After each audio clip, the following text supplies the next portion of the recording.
Good afternoon, and thanks so much for joining us today. This is the ninth in our webinar series, co-led by Esri and Ecobot on the convergence of technology and wetland science. My name is Mike Connors. I'm the Director of Customer Success at Ecobot. Today's topic is new tools to de-risk and speed projects. We have a great panel of presenters today who will introduce in just a minute or two. Thanks to all of you for being here to share your expertise. For everyone in the audience, please use the Q&A button down at the bottom of the Zoom window and feel free to ask questions as you think of them. If possible, if you can note who the question is for in case we're coming back to it later, that will be helpful. But I'll be moving the questions along to get them in front of the right people.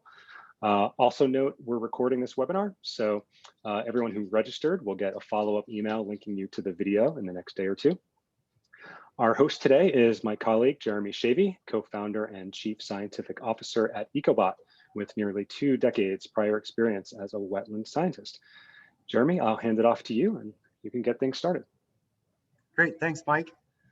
So yeah, this is our 10th in the webinar series, as I think Mike was leaning into there. So pretty excited to see where this has grown and evolved over the last 10 months. So we'll be celebrating a year here in April of these great conversations we've had around tech in the wetland space, of data in the wetland space, of mapping tools, of field applications, of changes in regulations. It's been a really awesome community building experience, and have really appreciated everyone that has come to the table to help us in this journey of growing together as an industry.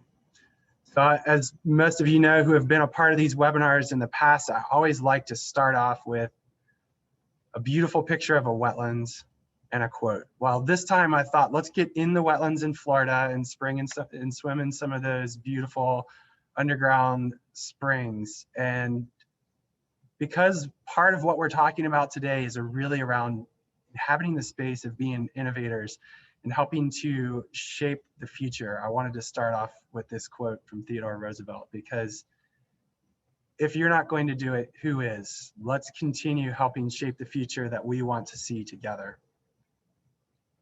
So this is what we're going to be spending our time talking about for the next 40 minutes or so. We'll have plenty of time for questions and discussion at the end. I'm going to do some brief introductions of our presenters and panelists here in a moment. I'm going to do a very brief introduction looking at the digitization of data from like a macro level, a very brief intro to Ecobot for field data collection and mapping.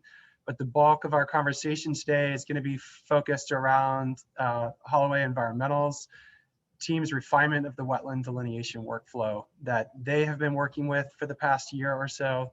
And then we're also going to get an introduction to Esri's Field Maps application. And so we can kind of tee off where things are going to go with that in the future, and that partnership with Ecobot as well. So, so then we'll roll into the panel discussion.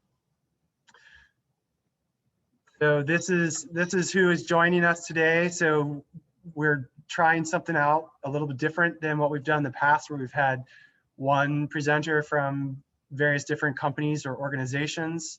What we did this time was actually work with a whole team. So I've been talking with Kelly and with Ali for a while, and this just really felt like it made sense, was to look at it from, okay, we got a wetland delineation. How are we going to run with that? How are we going to function with that? And what sort of efficiency gains are we going to have? So Ali and Kelly and Chris and Casey are all going to be co-speaking today as part of their webinar, similar to how they work in the field, I believe. And then again, as I mentioned earlier, Doug is going to be speaking to us and introducing us to field maps.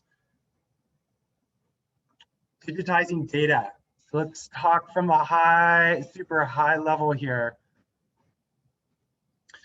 This is the niche that we fill within this industry, where we are playing. Ecobot, all of you all as consultants, as regulators, as software developers, what we're doing is creating a pathway to these are my words, I'm not quoting anybody, but to gather biological data and information, and in some ways to ascend that or to transfer that into a digital format. Because as most people are aware at this point in time, this point in the 21st century, where things are evolving with technology and with humanity, things that do not have a digital voice, unfortunately, are going to fall to the wayside. So I believe it is our responsibility as natural resource scientists, as botanists, as general ecologists, as soil scientists, as ornithologists, as mycologists, to go into the field to find that information so that we can populate and be able to make better planning for the future, to meet regulatory compliance, to create more scientific and geospatial data so that we can have better resilience planning, and ultimately for conservation planning, for the implementation or the creation of new policy as we come to deeper understanding of where things are going on this beautiful planet that we all call home. So this is the new data ecosystem that we frequently lean into in respect to wetland science. This interplay of GPS or GNSS receivers, GIS software, and field applications. Also got to throw the hardware in there too in respect to the drones or the UAVs and the satellites that are enabling us to do this. I was giving a workshop this past week at the Wisconsin Wetlands Association conference around this, and Gail Schewe from Scie, a Trimble distributor, was talking about how years ago, not only did people have to carry backpacks, but there were only certain days or certain times of the day that you could go out and actually gather geospatial data because there were so few satellites in orbit around the planet. And so this is our conversation today around this orbit and the ecosystem and how we're all fitting together in terms of the gathering of data, the geospatial accuracy, the depiction, the modeling that helps with decision making. And sitting at the center of that, of course, is Planet Earth, but is also you all as consultants and regulators that make that possible. You are the bridge. So very brief introduction here to Ecobot, just gonna take a couple of moments so we can jump into Holloway's conversation here too. But just wanna talk a little bit about how consultants and regulators are using Ecobot to do their work in about half the time to be able to collect their field sample points for Army Corps of Engineers wetland delineation, and also be able to collect some of the wetland units, the polygons, the geospatial data that's needed to help with that conversation of whether it's for a permit or for some sort of conservation planning, monitoring, mitigation, etc.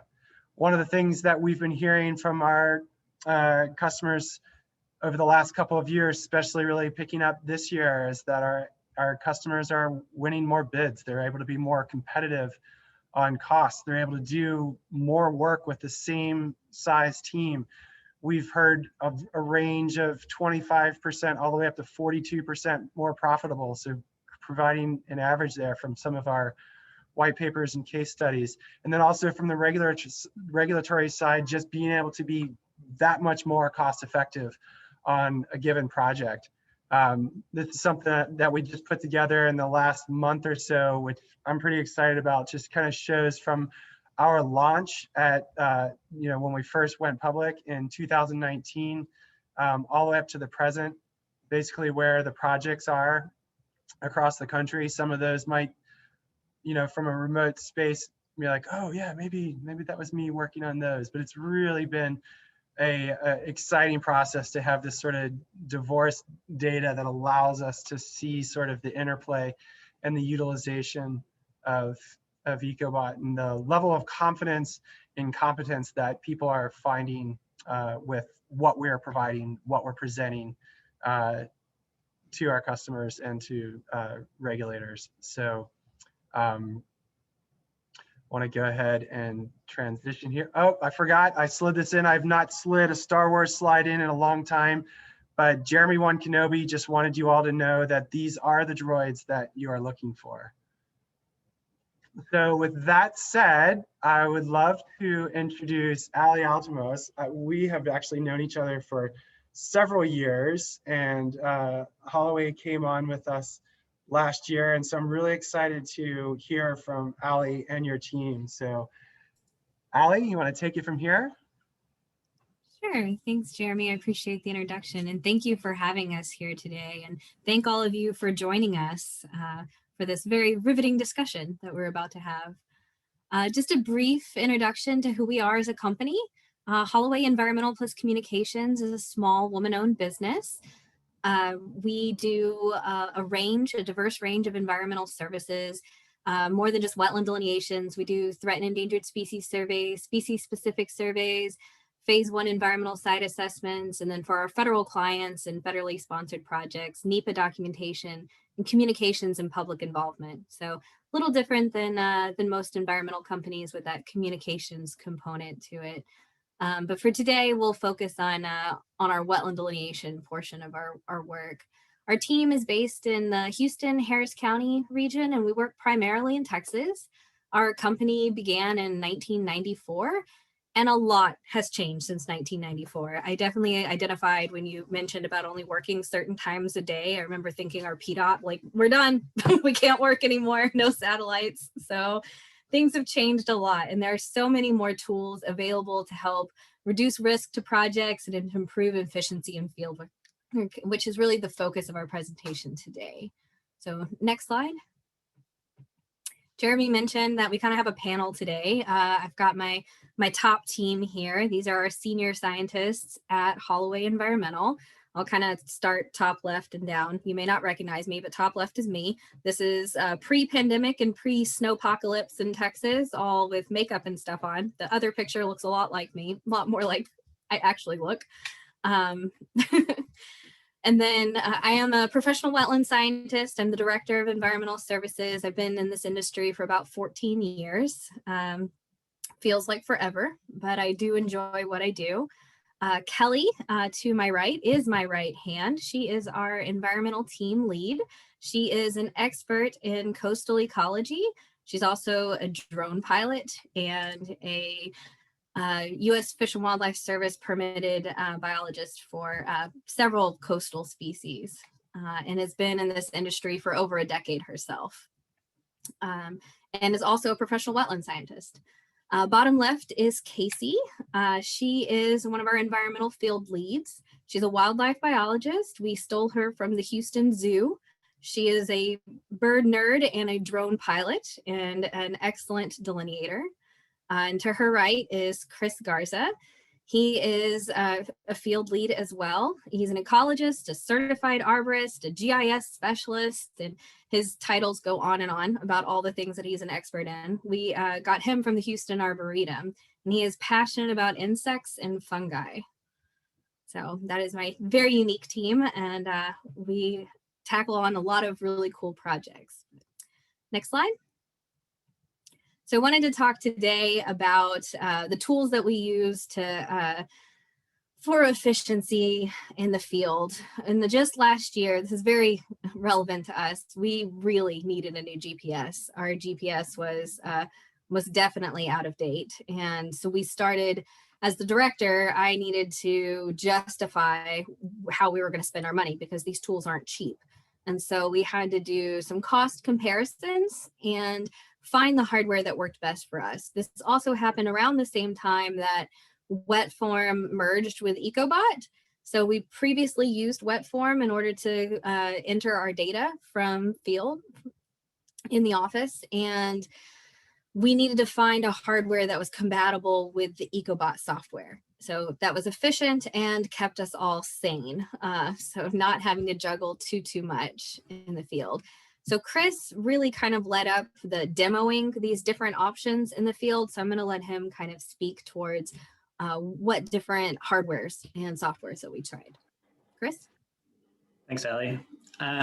Yeah, so like Ali said, we needed a new GPS. We were using the Geos from the 6000 series. And so what seemed like the next logical option would be the Geo 7X. And that's what we were renting. we were most familiar with it because we had already had the geos from the 6000 series. But this, required us to use TerraSync. We still were bringing out field maps in addition to what we had on the geos. We were using notebooks to record our data at our sampling locations. And then we would go back from the field and take that data that we collected and put it into wet forms. But we started using Ecobot, and then we decided to start trying out some of these other options. One of the options that we tried was the R1, and we used that so that we could also use an iPad mini that had Ecobot. This gave us a little less to carry around. We didn't have to carry around the notebooks, and we didn't have to do all that recording of our field data in the field and then transferring it to data in the computer. We did have some issues with the accuracy of the R1, and we also had some issues with the efficiency between switching between apps like Collector and Ecobot. And then we decided to try the R2 with the TDC 600. For those of you who are unfamiliar with these devices, those are the ones on the slide here. The R2 is the one on the far right.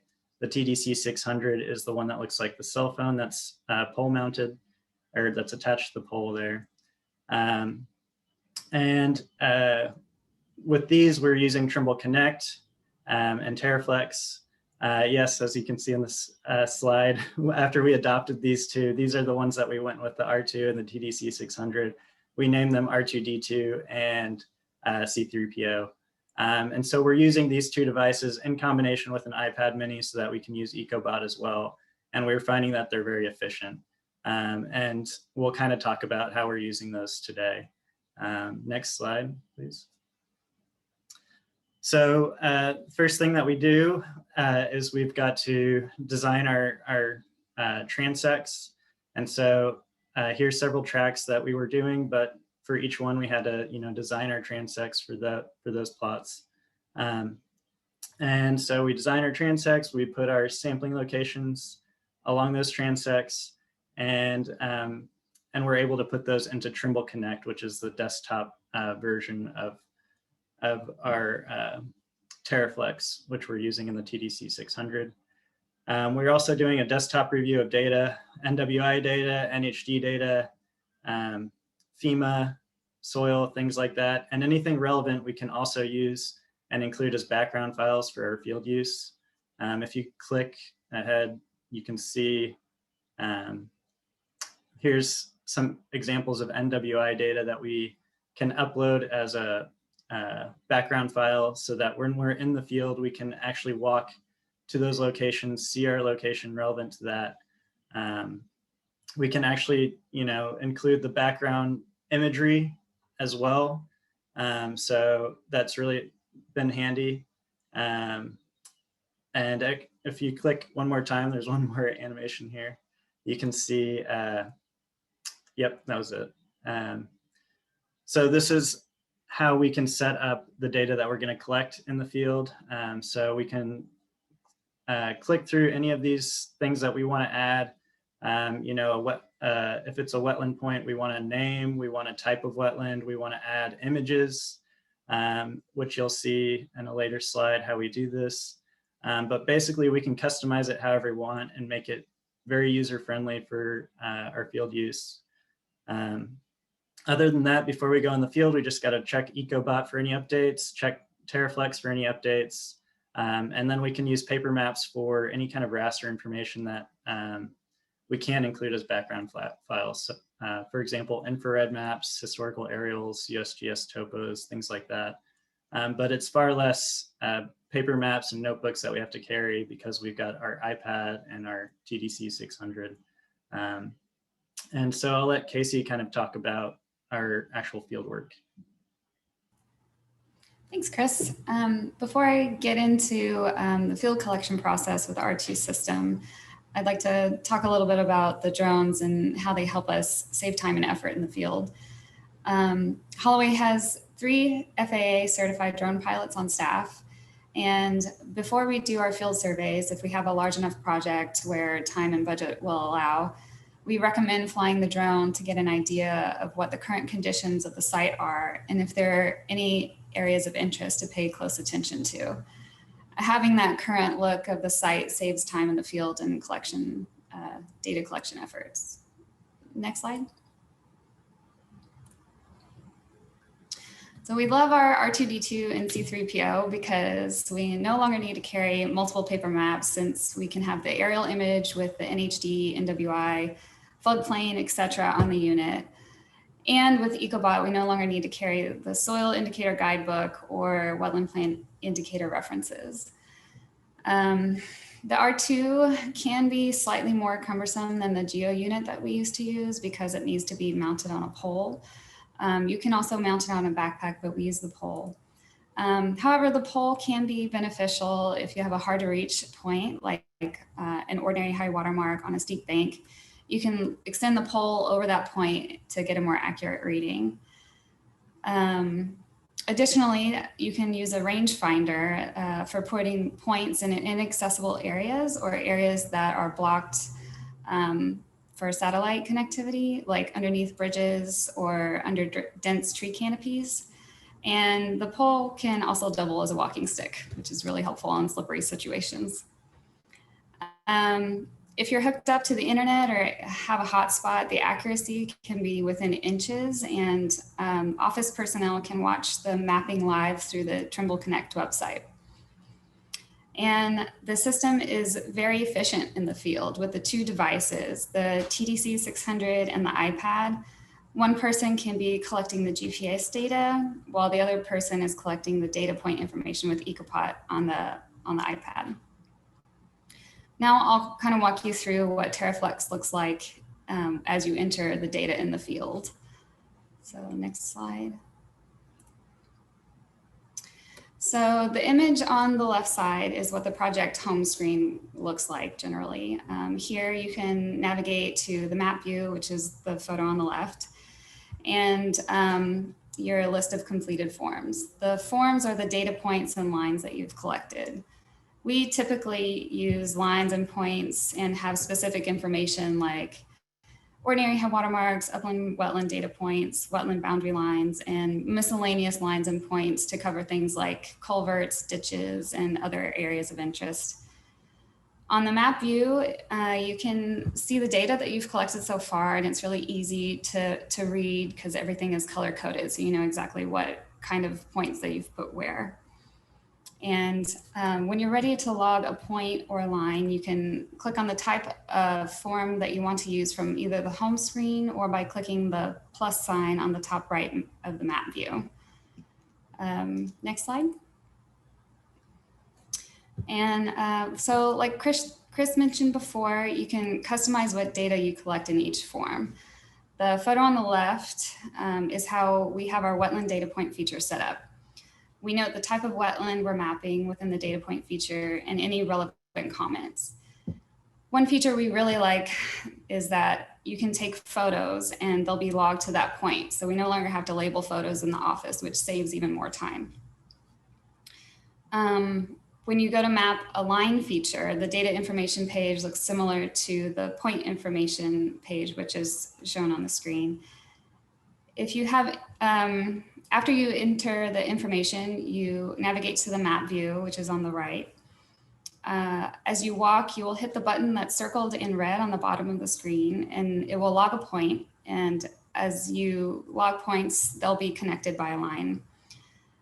When you are done mapping the line, you'll click the check mark on the top right of the screen, circled in red. When you're done collecting data in the field and when you have Wi-Fi connection, you can sync the app to send the data to the cloud. And now Chris will discuss the post-processing of the data.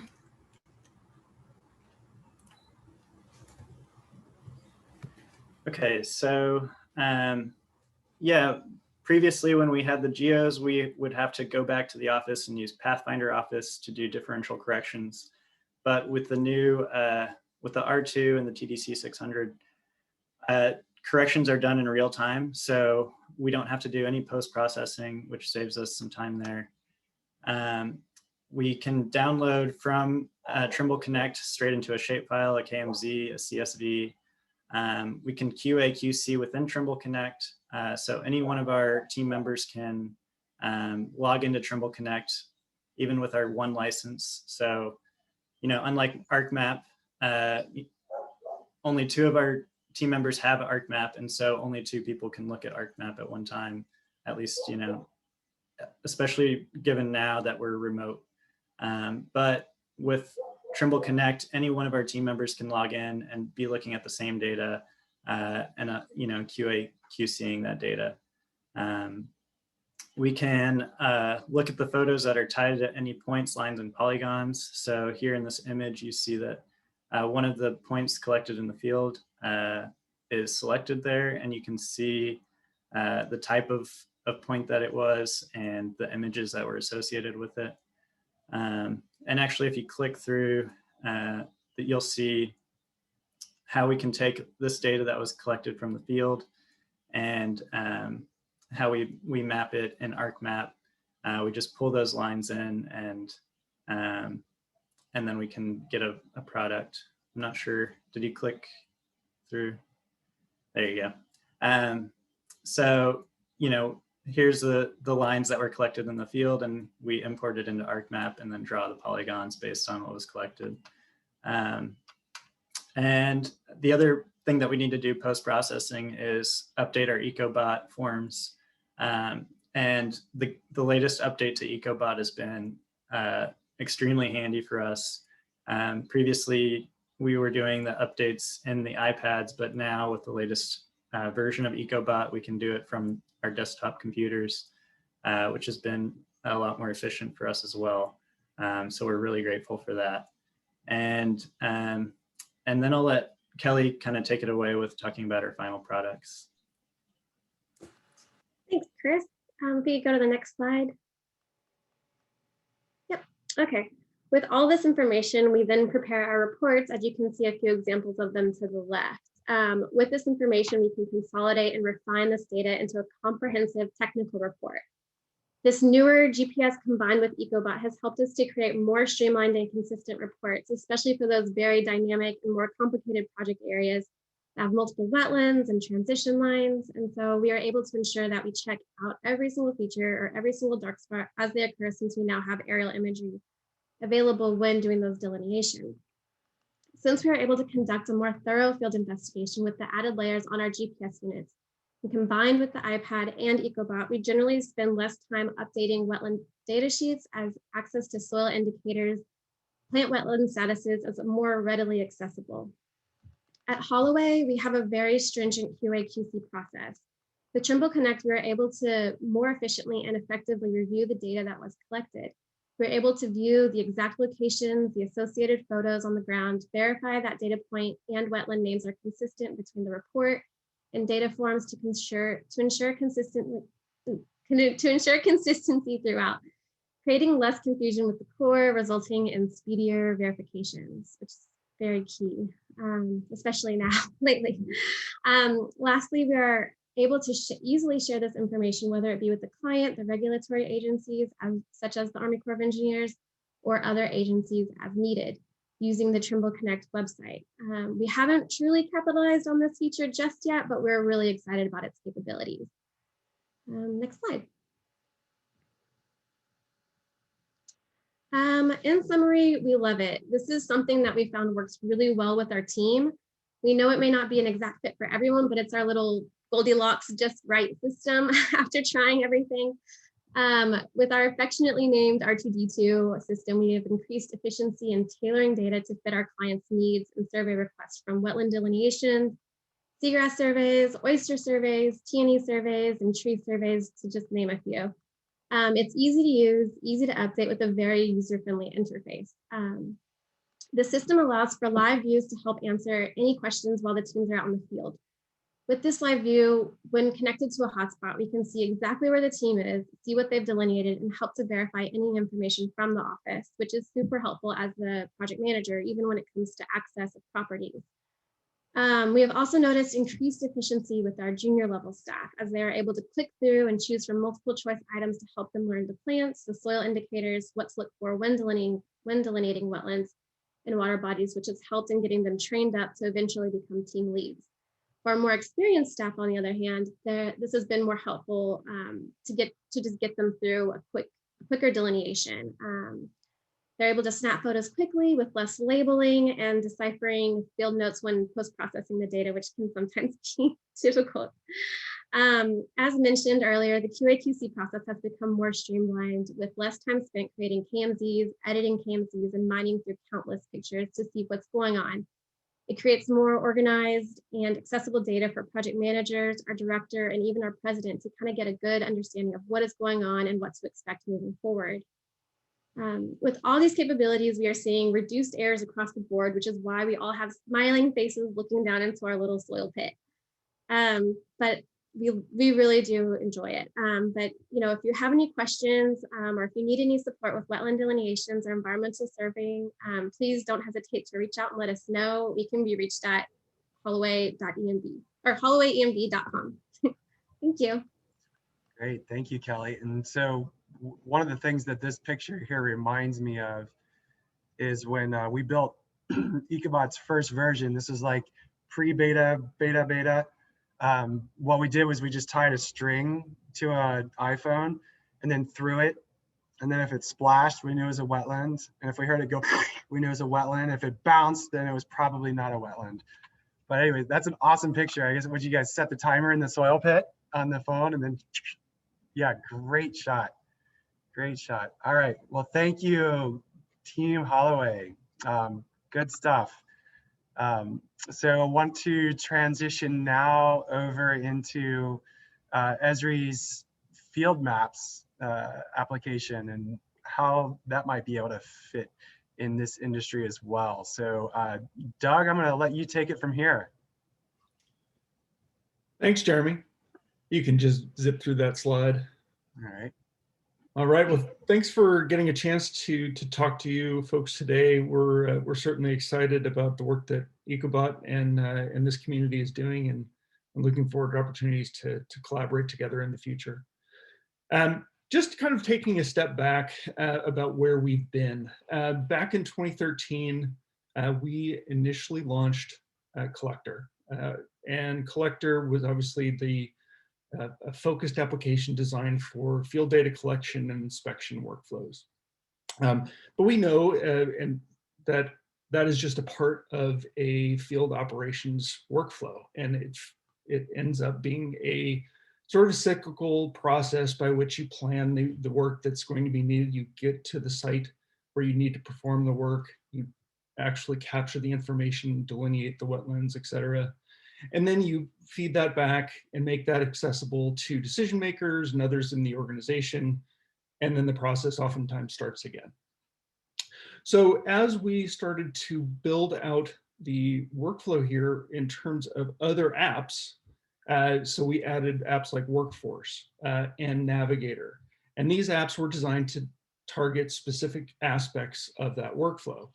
As we found customers starting to use multiple apps, we found that added a lot of overhead. So it became a little bit harder to manage. It became harder to deploy and train field staff on. And so we really took a step back to think about how might we do this a little bit better. Jeremy, next slide, please. So that is really with the genesis of ArcGIS Field Maps, which is a new product that we released late in last year in 2020, November to be exact. And this is available. And the vision for ArcGIS Field Maps is that within a single application, you can perform all of the necessary functions that you need to complete when you're out in the field. So planning, navigation, of course, data collection and capture is a big piece of that, but also the coordination aspect. And in thinking about how do we do that, what does that benefit you as an end user or someone who's managing one of these types of projects? Well, it's one app to train. It's one app to deploy. It's one app to manage. And again, of course, all of this data, as it has for the other apps that we've talked about just a few minutes ago, those are apps that also feed data back into your organization and make it available to others. Next slide, Jeremy. All right, so we talked about a number of apps before. We talked a little bit about Collector, which we know many of you Ecobot customers use today. We also, of course, have other apps like Collector, or like Explorer, for example, which is a mapping app to allow you to navigate and do other map-based tasks, and tracking. So the first aspect and what's been released in ArcGIS Field Maps is bringing the capabilities of these three apps into a single mobile application called ArcGIS Field Maps. So this is a superset of the capabilities that you've had in any one of those apps. So some of those capabilities that may have only been in one of those apps, now all of those capabilities exist in Field Maps. If you click one more for me. And there were a couple of apps that we have yet to incorporate. But again, thinking about the longer term vision of where we're heading with ArcGIS Field Maps, that will also include workforce management. So I can task and send assignments out and coordinate my field activities.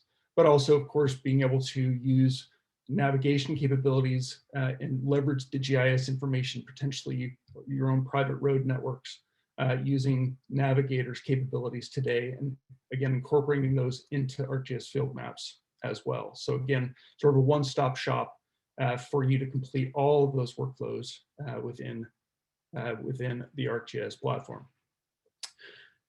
Next slide. So you may have noticed on the slide previously, we do have we've always had, of course, our mobile applications. ArcGIS Field Maps now also includes a web application that is designed to help author, simplify, and streamline and manage your field deployments. So, of course, the folks in the field are going to be using the mobile application, but the GIS analysts in the back office, of course, have lots of tasks to do to prepare the work for those folks before they go out into the field, but also, of course, once they return and processing that data. So again, just to highlight on the mobile app side, of course, you can do the data collection capabilities that you've seen in Collector, but also new capabilities that are coming. Next slide, Jeremy. So just a kind of a recap of some of the key capabilities that you'll see in ArcGIS Field Maps today. So again, map viewing. So obviously Explorer was our primary and premier app for viewing your map information online and offline. Of course, allowed you to do searching, compass navigation, for example. All of those capabilities were available to you in Explorer. That is now available in Field Maps. High accuracy data collection. As the Holloway team talked about the need for using an external GPS and finding the right one for you, we of course still support all of the common vendors. We support Trimble receivers, EOS receivers, BetElf, Leica, and the rest. And of course, you can continue to capture point line area features along with that. One key benefit of Field Maps that is a new capability is the ability to support smart forms. So being able to author and configure your form to make it the most efficient way possible for that data to get collected. Obviously, as we all know, field work is time consuming and expensive, and we're always looking to reduce both of those. So the Field Maps now supports a much better story for allowing you to author those forms and then take them out the field and make that work a little bit simpler. And then, of course, other aspects like map markup. Map markup is something that was previously only available in Explorer, but allows you to basically create some personal markup in your map maybe some notes that you want to take for an area you need to revisit. You can also, of course, share those as well. Next slide. So we've taken a look at the mobile application, and again, that's really meant to be very easy to get started with. It's, again, the capabilities and the user experience that you're already familiar with. If you've used one of the apps already, Collector or Explorer, for example. But I did want to take a few minutes to talk about the new web application that comes along with Field Maps. And this is part of ArcGIS Online, and it's also available for ArcGIS Enterprise if you happen to be using ArcGIS Enterprise. But this is really designed for the GIS analyst, the person that's defining and managing the field operations that, and obviously as the scale of that grows, it gets more and more complex. So what it allows you to do is do a number of different things to prepare that map and configure that map such that when it's used, it streamlines the workflow. So for example, you can configure the properties of the map. You can configure the content within the map. You can also manage off and predefine offline areas so that you're not requiring the person that's going out in the field to necessarily take on that additional task. And then of course, making it very easy to share and deploy maps. So many of these tasks you already have done today through ArcGIS Online or ArcGIS Enterprise, but this centralizes all of those tasks necessary to manage that in a one-stop shop. Next slide. So where are we heading with ArcGIS Field Maps? So we are, as I said earlier, our initial release was in late last year. We are continuing to update on a quarterly cycle. So our next update is planned for the end of March. And we're going to be continuing to augment our smart form capabilities within the app, but also trying to allow you to further configure how the app works. So, and maybe limiting certain capabilities for field users who may or may not be as familiar with some of the more advanced capabilities that are available. And then, of course, we've got some additional capabilities on location tracking, which is very valuable if you're wanting to make sure that you can document where that you've been and see that later and maybe use that for future analysis. Now, in terms of Collector and Explorer and Field Maps, we talked about those capabilities being available today, and you can just take the maps that you've used in Collector, open them up in Field Maps, and work just as you have before. Collector, Explorer, and Tracker are planned to be retired at the end of 2021. So those apps are not currently being enhanced. We are, of course, continuing to support them, but our development energies are being dedicated to ArcGIS Field Maps, and we really do believe that it's going to be a pretty easy transition.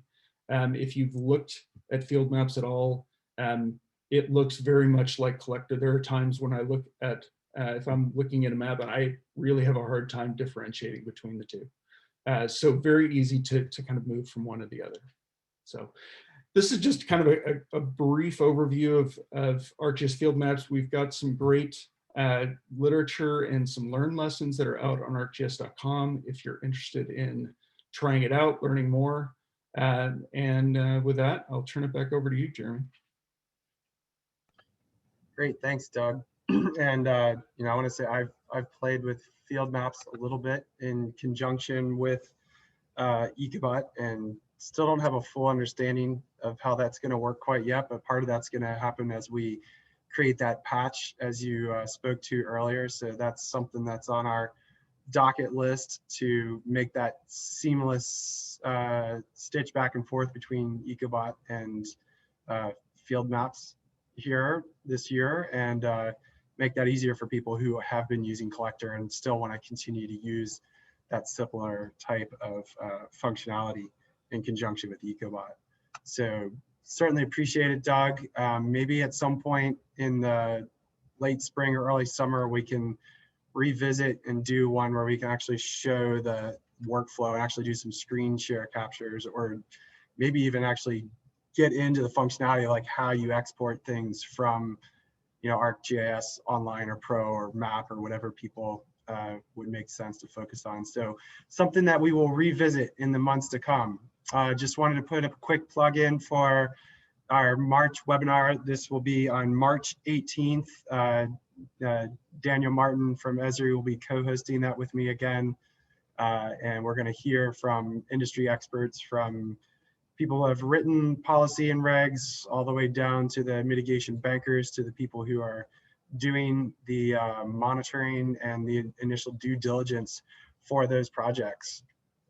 So wanted to thank you all for taking the time to join us today. We are going to use the rest of our time here. We've got a little over 15 minutes for a little bit of discussion, Q&A. We've had some great questions already coming in from the audience. So I'm going to go ahead and stop my screen share so that you can see the whole panel here. I wanted to kind of, just as a segue, kick off from where Doug and I were just talking. You know, again, a lot of people are going to be migrating over from collector to field maps in the next year or two. And, you know, because essentially it's replacing that. And how do you feel like GIS and field teams, Doug, will be able to capture the magic behind field maps? You know, based on partly what you're seeing with these guys' workflow too. You know, I know you and I talked about it from a kind of a high level. And I've talked about it with Jeff a lot as well. But thinking about, okay, like here's the actual workflow. How do you see field maps potentially playing into that arena? You're on mute. Thank you. So that's a great point, Jeremy. I think, you know, one of the things with field maps that we really see is being able to, of course, to be more efficient in the workflows that people are already doing and been successful with Collector or other apps. But also, I think, you know, because right now we do offer opportunities for integration with other apps. So thinking about that broader workflow, how does someone quickly move from Ecobot into doing tests that are appropriate for field maps and back, and being able to share that information easily, I think is a real opportunity for us moving forward. And of course, there's the sort of the strengths of each that we can capitalize on by doing so. So that's one of the things that really stands out to me as an opportunity this year.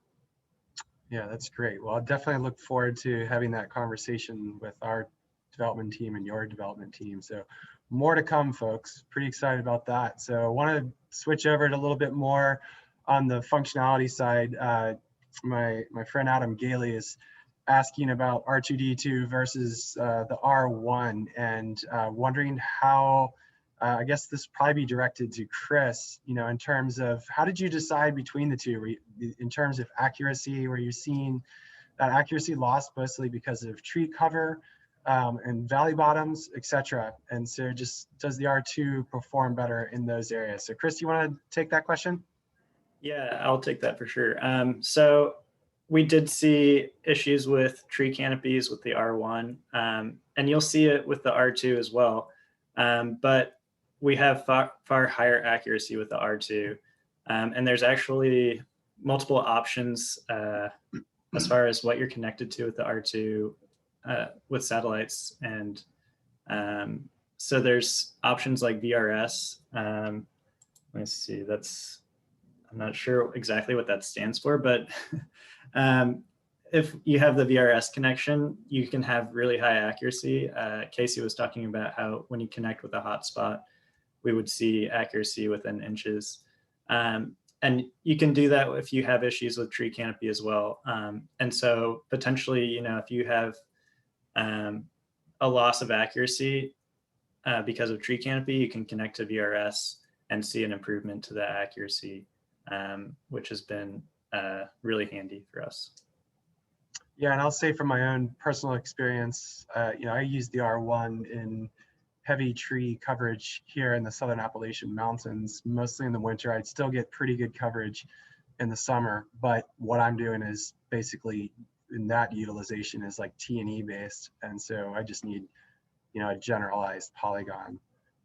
So kind of as a derivative of that question, Wendy Armstrong has asked a question here about how do you verify if your area has adequate satellite coverage? So I might speak to that initially and then turn that back over to you, either Chris or Casey. But from my understanding, like I look at my paired app, how is the hardware, the GNSS receiver, as it's paired to, well, I'm using my phone, not an iPad.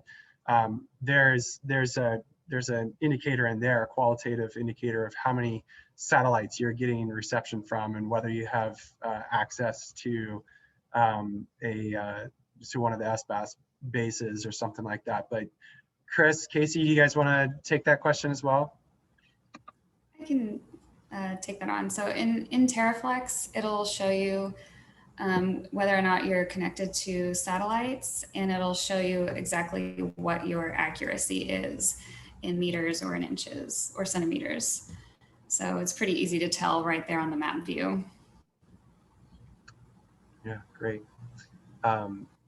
Okay, so let's see. There were a couple other questions here that were kind of a tangent off of that. Okay, so Jim Lamb is asking about, you can collect points and polygons, etc., in addition to vegetation, hydrology, and soils in Ecobot. And so he's asking why you're also using TerraFlex. So I might take that initially and then turn it over to you guys as well, whoever on your team wants to take that from Holloway. Right now, the mapping functionality in Ecobot was based as an initial segue to build a bridge with Collector. And so it's basically just a base map file. You've got a really nice aerial image that's downloadable so that you can record data offline and be able to map some of your, you can map all your wetland units and see where your wetland plant points are, etc. But where we were going was we wanted to be able to start making that bridge so that we could bring in all the base map files beyond the aerial photography. So whether there's any other polylines or units that you want to import, such as soils or NWI units, parcel boundaries, etc., like those types of things. So I'm imagining that is partly why they're using TerraFlex, and that's also why we are strongly pursuing this partnership even deeper with Esri to be able to have that functionality interfolded through the field maps. But who wants to take that from the Holloway team? I can take that. Right. Yeah, so one of the things that when we were first using Ecobot and its mapping capabilities, we were able to map the locations of our samples, and we were able to map the boundaries of wetlands. And I think the reason that a lot of people use Collector and Ecobot simultaneously is because people want to map more than just the wetland location, or the sampling points and the boundaries of wetlands. At least for us, we're constantly taking on multiple projects simultaneously. So at the same time that we're doing a wetland delineation, we're doing a threatened and endangered species survey, or we're collecting ordinary high water marks of ponds and streams and things like that. And so things like Collector or TerraFlex allowed us to map not only wetlands, but the other types of data that we're collecting while we're in the field.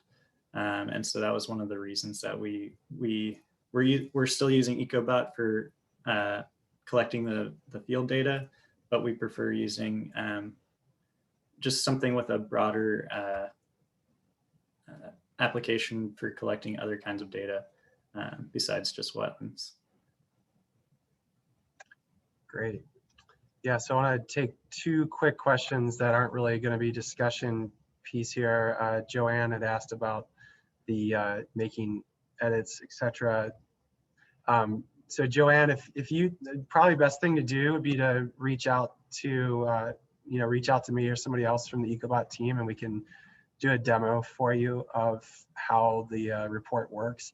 But I'd love, maybe Kelly, could you talk a little bit about the entering of additional text information, and such as like the remarks sections for hydrology or vegetation, etc. And then can things be done with that can you do that in the field or back in the office? Will you take that, Kelly? Sure. Yeah, we typically do it in the field, and then we also do it in the office. So if there's some information that we collect in the field, we just make sure it's consistent within the reports. We also have like a hydrology section within our report to kind of make sure that we're covering all of our bases and making it a clear report as much as possible. And on the data forms within Ecobot, that remarks section, we fill that out in the field when possible. And then you probably make some edits to that back when you get back to the office now too? As needed. Yeah, as needed. Yeah, okay, great, thanks. Someone else had also asked, will you be creating USA's arid west forms? We have all of the regions in Ecobot. So when you become an Ecobot customer, you get access to all the regions. So wherever you're working in the United States or US territories, you'll have coverage for that. So that was for Darren. Great questions coming in here. Okay, I like this one from Paul. Circling back to the poll, he's not a fan. He's under the impression polls were only needed for XYZ data collection. So Casey, besides being a great hiking stick, tell us about why you like using the poll. Well, you don't necessarily have to use the pole. You can mount it like on a backpack, or I've heard of people putting it on like a hat situation. There was one time I did actually forget the pole, and so I just carried it around. The pole's kind of nice because it has a really sharp end, and you can just shove it into the ground while you're collecting your data and stuff, so your hands free that way. It's just, and it's something too, like the pole is really long, so it gets above you and above your head, and it gets a little bit better connectivity to the satellites, just because it's a little bit closer and has less interference with you and your body or whatever else may be around. So it's just something to get used to. It's a little bit different, but it's not been too terribly cumbersome, so we don't mind it too much. Well, I was surprised that the pole wasn't painted pink. I mean, I'm sure you guys can probably get that sorted out. It's a great idea. Yeah. I was also thinking your guys' reflective vests probably need to get transitioned too. But I can still think back to times doing teeny and wetlands and streams work out here in the mountains in the Southern Appalachians that where the reception was so bad, I was using my machete as a pole. I'd put my GPS unit on the machete and hold that up. I don't know if it actually gave me better coverage, but for the nature of those projects, that was good to go. So we've got one more great question here that I'd like to bring forward. This is also from Wendy. She's looking at maybe doing some adaption, but she has some questions around cell coverage. She gets poor cell coverage in at least half of her sites and doesn't want to tackle pulling in equipment that she could not use. So I think that's a great question to bring up, and so first and foremost, like from the Ecobot side, and I'll let the Holloway team talk about that a little bit too, is that Ecobot functions in the field without having to have any data connection whatsoever. So you can be out in Timbuktu or the Southern Appalachian Mountains, or out in the middle of some mountains out in the arid Southwest or whatever, and you'll still be able to complete your work, including that mapping function. But I don't know, Casey or Kelly, do either of you want to speak to that from your all side, and also from the perspective of TerraFlex? Yeah, so you don't need any sort of data connectivity like cell service or anything to use TerraFlex either. But if you do have the option to be connected, then your accuracy is like really, really close. But typically the core needs it around a meter or so. So as long as you have that connectivity to the satellites, then you're good to go. You don't have to worry about cell service.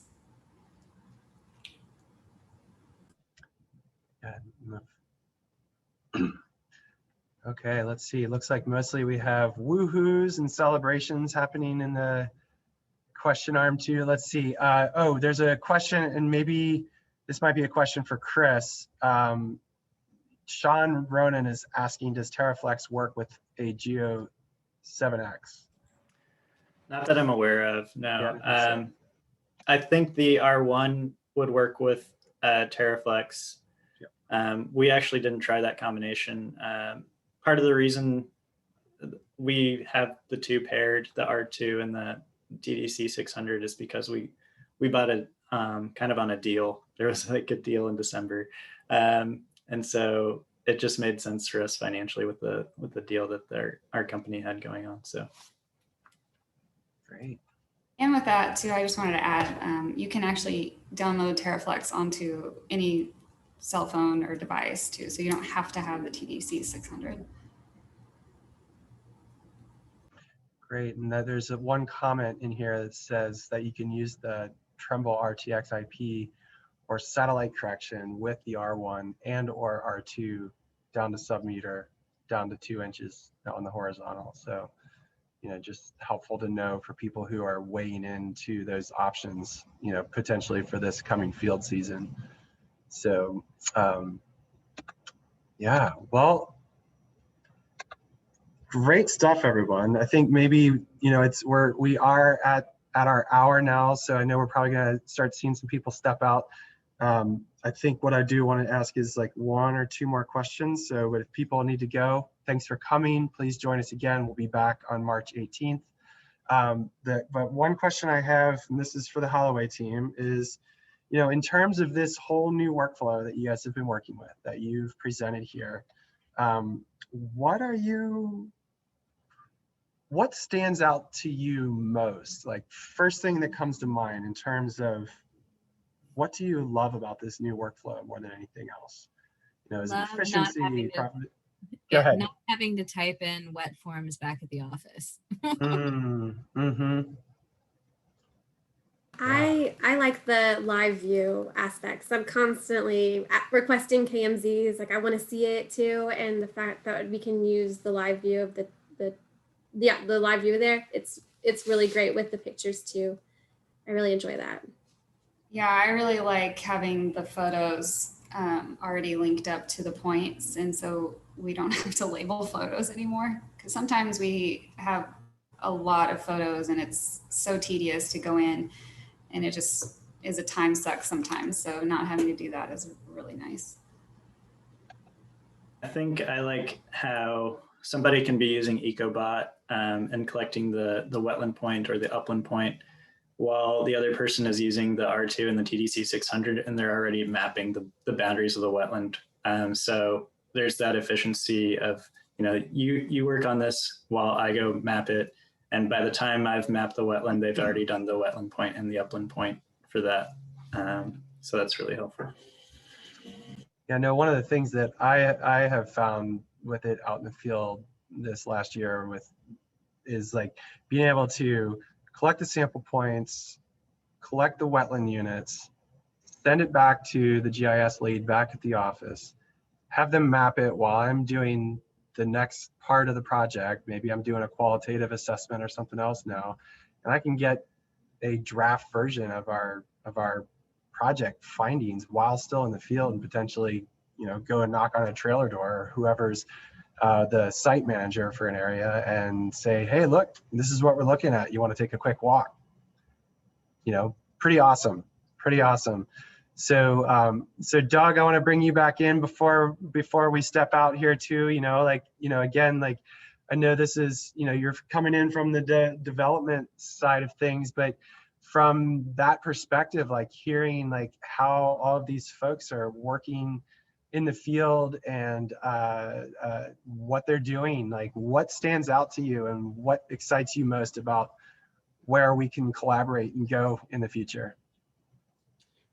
I think there's a lot of really exciting work, as evidenced by what the Holloway team's doing. I think it's really important, obviously, just from a global perspective, but for more specifically in terms of how do we improve this, as we've kind of alluded to, there's so many advances where we are now able to capture at accuracy we never were able to before. At times, I also remember, as Ali mentioned, got to shut down. We don't have enough satellites. And so I think those are opportunities for us, you know, how far we've come in the last 5 or 10 or 15 years in some of these cases, and it's only accelerating.